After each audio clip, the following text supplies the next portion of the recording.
Talk about real estate. How do you find the specific real estate? How do you know what area to go? This is one thing too, on the lending side, obviously all I'm doing is worrying about how can I get our clients to the payment they need? How do they qualify to get into the home, right? How do we get our families into the home?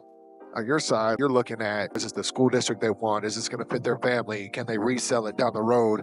I think a lot of people don't really think about that aspect of things too. At some point, you're either going to keep it and rent it or sell it. So what's the strategy like when you're having those conversations?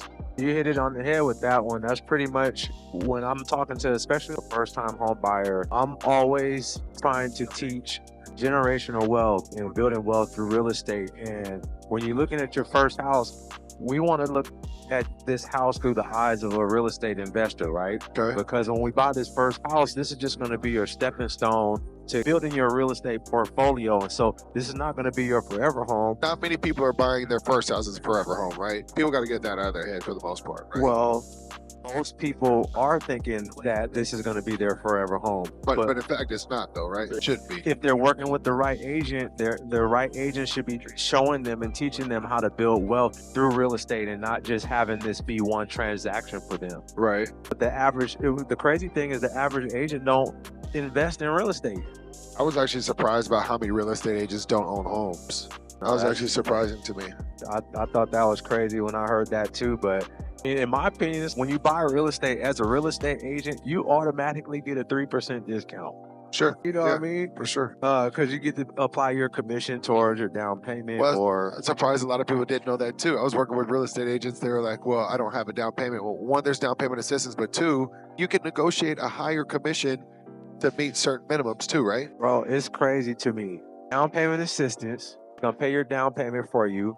Then you get to keep your commission to help pay for your closing costs. You're moving into your first investment property with $0 out of pocket. Yeah. Well, let me not say zero. You still got to get your home inspection. That's about $500 or $600. But you can't. Where can you rent a house for that?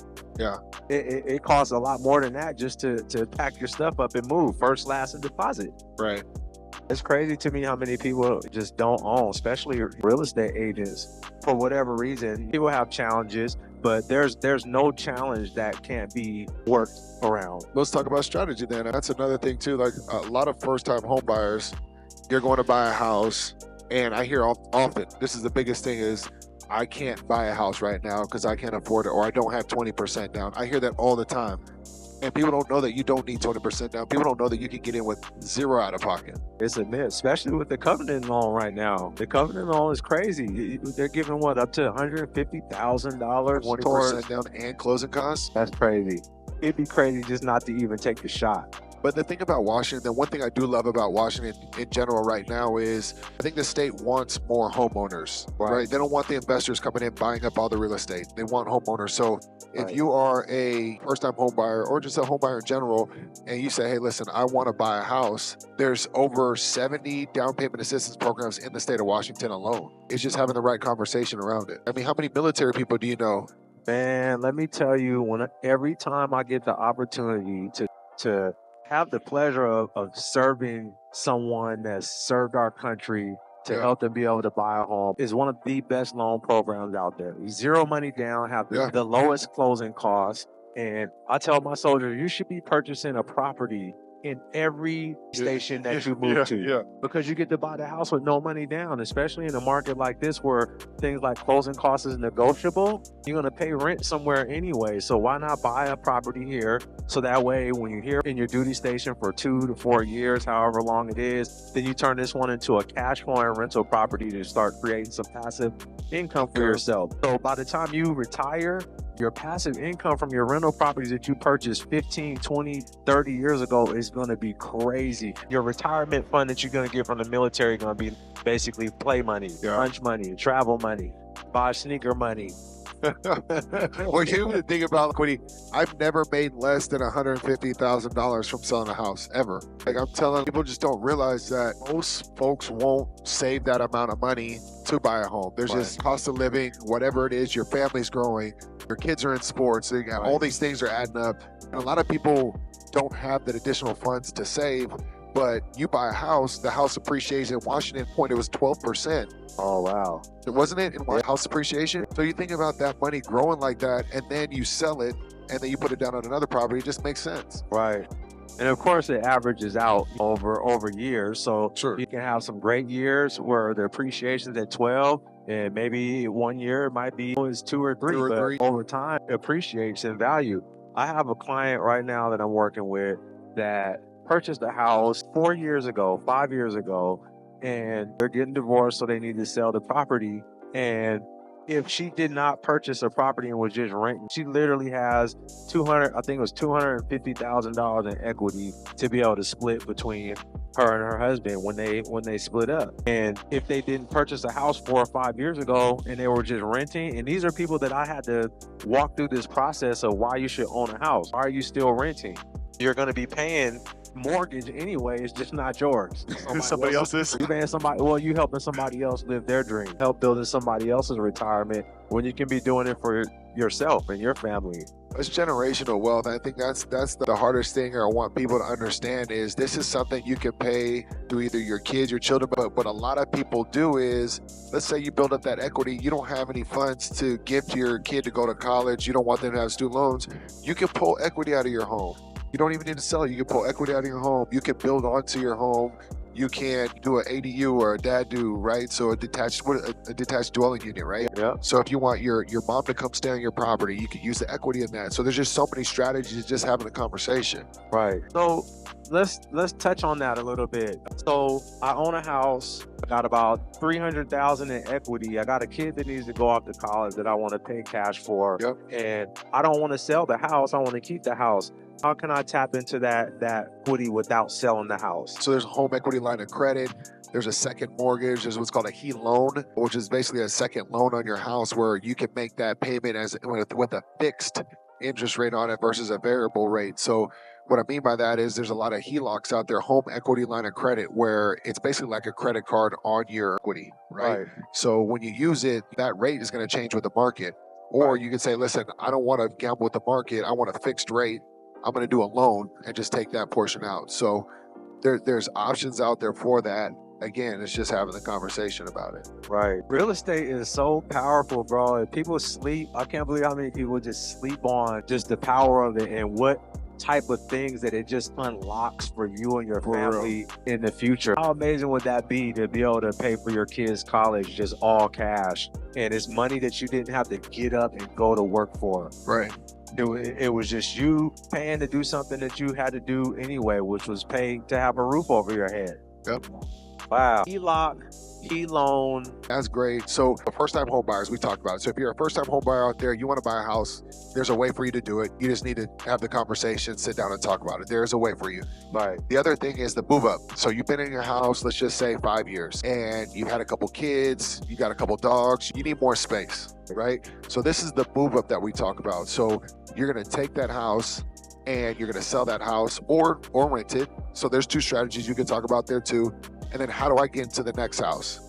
So again, we can sell that house, so we can take the net proceeds from that house after you sell it, all the profit, put it down on the next house, or you keep this house, access some of the equity, and you put it down on the next house. That's another thing. So there's options there too. People don't realize that is you can tap into your equity to put down on the next house while you keep that investment. It's still growing in its equity, and then you're renting it out. And that's actually one of the strategies that I talk to buyers about or sellers about that want to buy, but they're struggling with selling their house because they're in a 2.5% or 3% interest rate, right?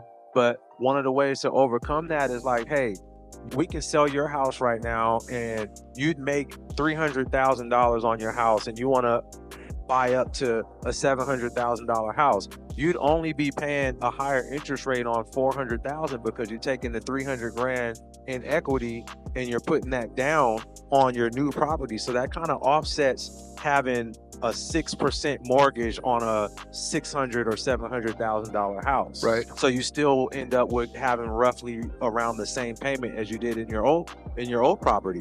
So many benefits from that too. So now you have two properties that you could potentially pull from or use or access funds from because you have two different investments. Right. So the move up is so great. Now let's talk about, you want to become an investor. So how do we house hack? This is such a big thing right now for millennials, these younger investors. They're getting out there. I'm okay with having a roommate. I'm okay with renting my rooms out, all these different things. But let's talk about multifamily. So A multifamily is 2 different units in one. Could be or up to 4. A house hack can be just one house, and basically what it is, you're buying it owner occupied. You're going to live in a portion of the space, because when you get a traditional loan, it's an owner occupied loan only. When you buy as an investor, you have to put down 20%, 30%, right? So you buy the house as an owner occupied with the FHA, one of the low to no money down programs. Yep. You live in one room, or you take a basement downstairs or upstairs and you rent out the rest of the house. I met a young kid at a real estate event in California maybe about 7 years ago, and he wrote a book about this, and he actually started this. At the time, he hadn't purchased the property yet. His name is Craig Copeland, and he wrote a book called House Hacking. I think he wrote the first book on it. And basically, he house hacked his first 10 houses that he bought, he house hacked. And he was so cold with the house hacking, he rented out every single room in the house, and he put sheet in the living room and sectioned it off for his living quarters, and he rented the rest of the house out. And so he actually was cash flowing on these properties, and he just house hacked every year. You only need to stay in it for 1 year. One year. So there's house hacking, and then there's just buying a primary and then renting out the other unit for profit as well, right? So just to give you guys an example, what T was talking about was, if you want to buy owner occupied, you can put minimum down. But if you're buying as an investment property, your minimum down really is 20%. You can do some at 15, but it's not advantageous to you at all. So 20% is the entry level to get in. The 2 options are you house hack, which means that you buy a primary house and you rent rooms out. The other one is there's duplexes, triplexes, and fourplexes. And in that scenario, you live in one unit and you rent the other units out, but you can still get in with as little as 3.5% down.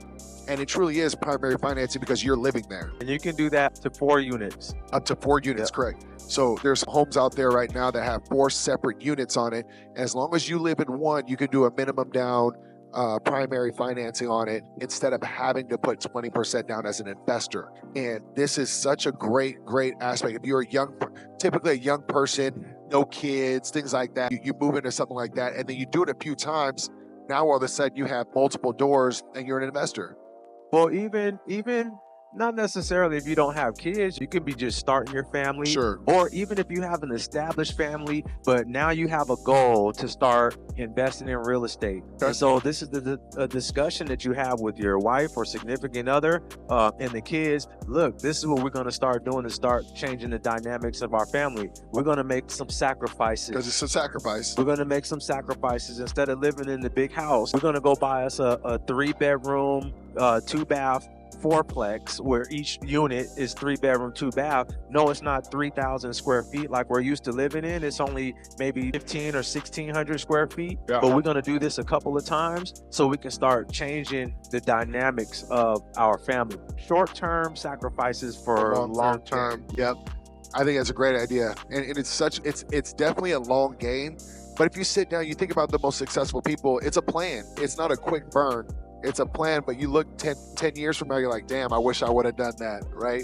Yes. I wish I would have done that. Let me tell you, real estate is not get rich quick, but I promise you it's get rich for sure. Because you can buy and hold and rent out, or you can flip, right? There's multiple different viewpoints on that, but you got to see what your appetite is for that too, right? Because then capital comes into play. Great conversation. Yes, Great sir. conversation. Yeah, we got to do this more often up in the air. Next time I'll fly. All right, but not my plane. X-ray.